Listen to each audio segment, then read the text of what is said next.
rarely tried to convince anyone to invest in Tesla. And many times I've recommended people don't invest in Tesla, and I've said our stock is too high, but then people just ignore me, keep buying the stock for some reason.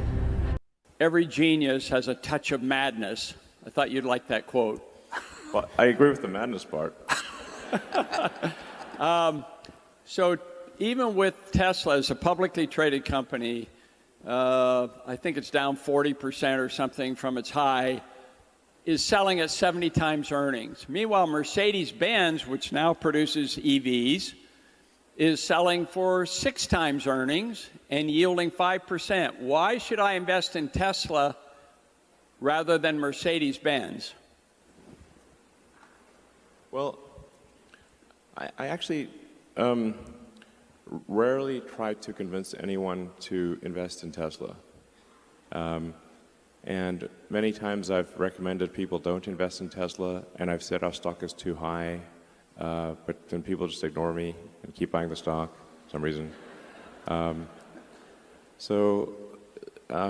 think at a very high level, I'd say that autonomy is an insanely fundamental breakthrough, and no one is even close to Tesla for solving generalized autonomy or generalized self-driving vehicles. No one's even close.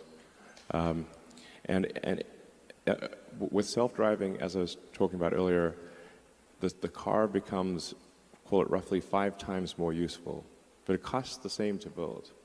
Now, can you imagine what would happen if a company was we're doing like 25 to 30% gross margins, but suddenly that same thing was 5 times more valuable? What would that do to the value of Tesla and the value of that car? It boggles the mind, actually. So, if you think of net present value of future cash flows, if you actually do the math on that, it's insane.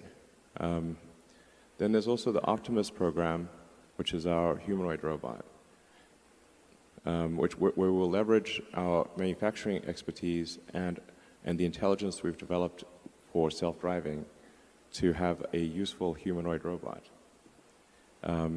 Now, the economy is fundamentally GDP per capita times capita.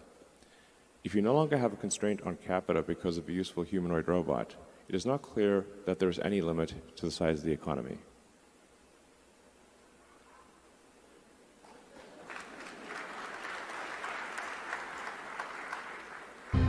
And these things will actually happen.